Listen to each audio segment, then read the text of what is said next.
Hey everyone, today I want to tell you about my top 10 planner features. I think that it is good to consider what you've used and what has been extra that has been like, wow, that has been amazing to have in my planner in years past, and then what's been like, oh, I really thought I was going to use meal prep pages, for example, and then they just wound up sitting there blank all year.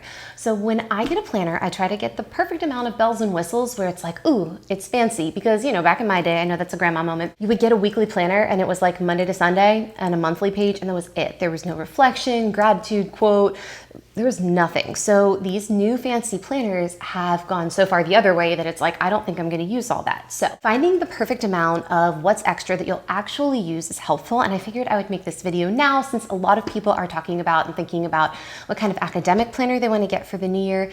And maybe this will be helpful if you're not going to get a planner until 2027. That's what I'm going to do, but always good to think about these things. So the first one is a habit tracker. All right, so I have planners all over the table, so I need to organize myself for a moment because I have literally, I don't know, like 7 planners right here.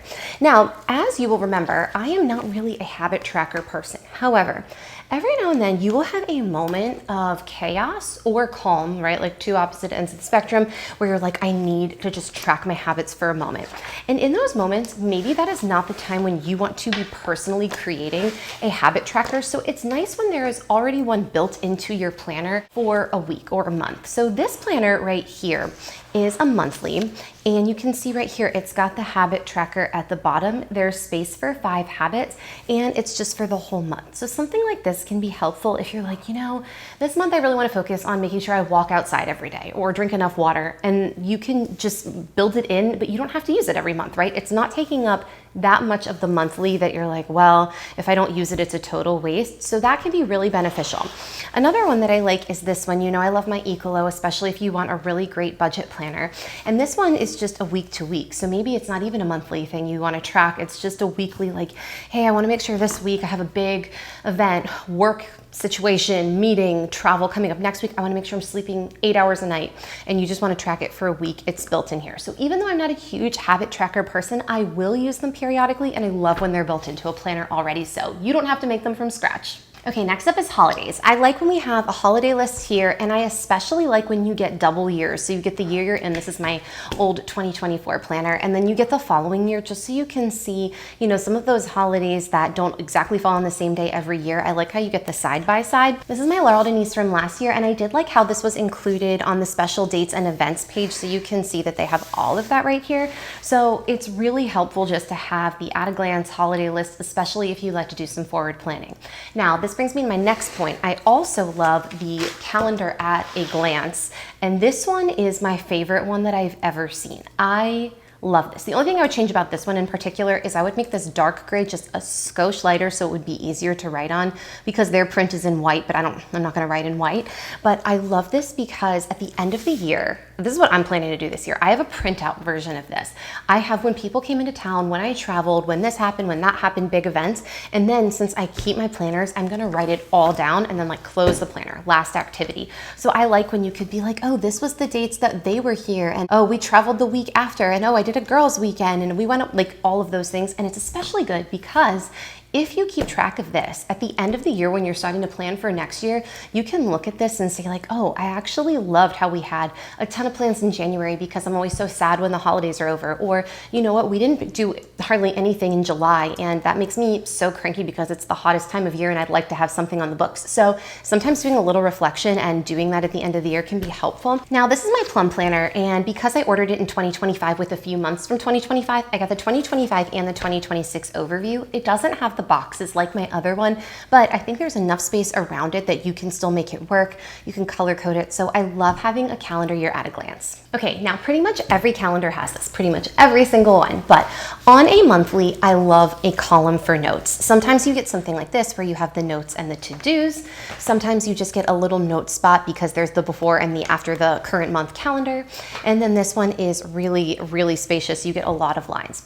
The reason why I like that, especially if you're not a weekly person, is is maybe you only need a monthly planner, and it's a great idea to just write down your to-do list if you're not truly like a planner person. So you're like, you know what, I'm gonna keep a phone note for my to-dos, or I'm gonna use a notepad on my desk, but for my monthly, here are my 3 big projects or my 3 big focuses. You really don't need more than that. So I just feel like there is always a use, especially if you're not a planner person, you just need the calendar to have some extra space on the monthly. But I don't know, I just feel like there's always a way that you can use this space for the day-to-day, or, you know, for your overall monthly theme, goal, or big projects. All right, and I also love, next up, is a to-do list. So I told you a moment ago that back in my day, we only had the weekly, and it was just the weekly, nothing else. And now I feel like it's so common to have a layout like this one, for example, where you have the days of the week here, but there's also a weekly to-do list, right? That's super common. Like I said, this was my planner from 2024. And then this one, like I have also said, is my Ecollo, which I love. There is a nice bulleted space here with these open circles for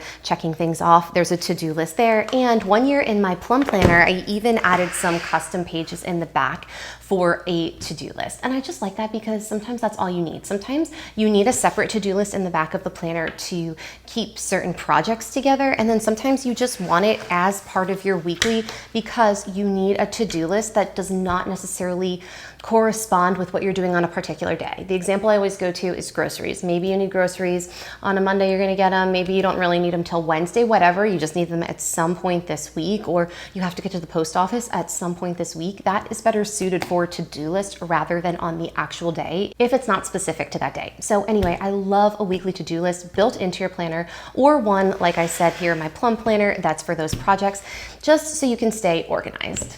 Next up are important dates. So you see here, depending on where it starts, this is an academic, you get June to January. Sometimes you get January to December. So this one is, I believe it's an 18-month planner. And I like this because you can keep track of what is coming up, or you can repurpose this for a reflection or some type of gratitude. So I love that because I've been actually writing in my planner monthly, on my monthly, every single day, something I'm grateful for. And we were doing great in January, February, March, and then in April and May, I've kind of started slipping up. So that's another story. But I kind of think rather than trying to force myself to come up with a gratitude every single day, to find an overall monthly theme of like, oh wow, that's like a project that I didn't think I would finish and I did, and I'm so grateful. Or, you know, that's something that I didn't think was gonna work out in my favor and it did. Or here's like this really nice thing. You can turn it into that, you know, or you can have it as a reflection where it's like, here are a couple things that happened this month. Again, this is great if you're a person that keeps your planners, or you could use it as intended so that at the beginning of the month, if you like to say, oh, let me go to August here, I'm gonna set up my calendar. Well, first, let me start here and let me look at August and say, okay, what's happening?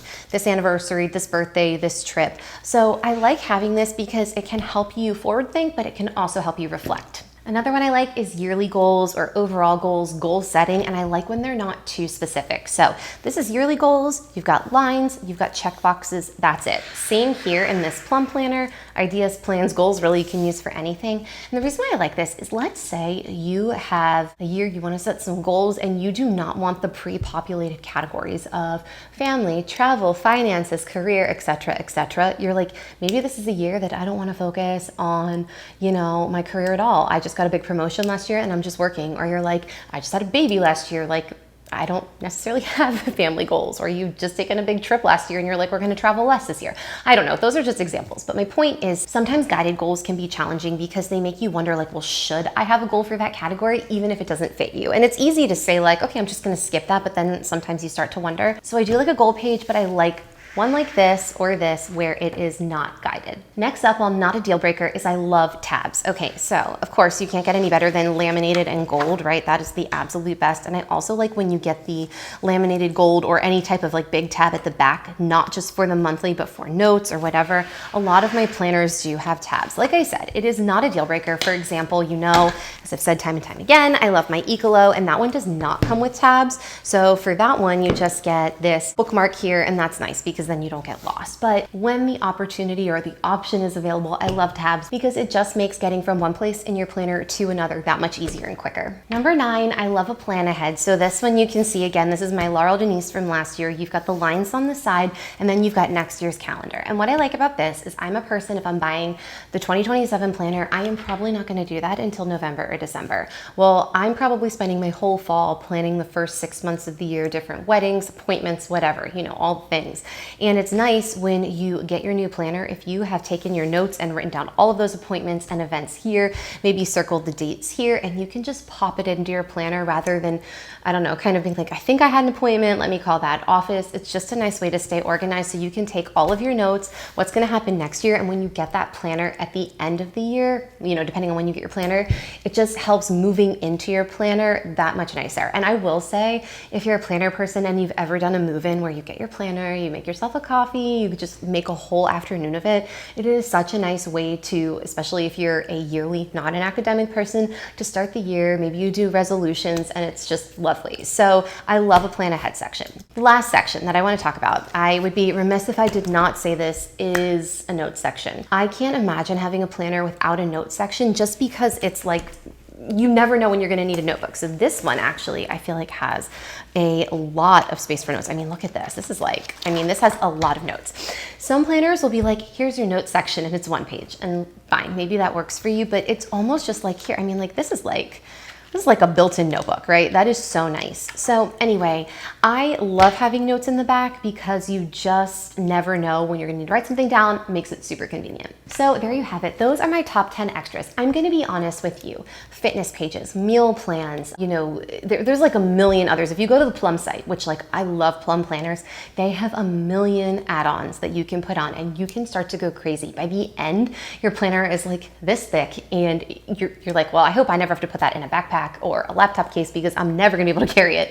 And then sometimes you get to the end of the year and you're like, I didn't use half of these. So I would recommend before you buy any planner with extras or customize a planner and add extras, you think back to things that you've actually used to decide whether it's worth it for your next planner. So anyway, let me know what you think about these. If there's anything I missed, leave a comment below because I love to hear, you know, how you're using your planner or if there's any add-on that maybe I should have had on my list. Like I said, I love to hear from you all. So anyway, if you enjoyed watching, thank you so much. Like, subscribe, and I'll see you next time.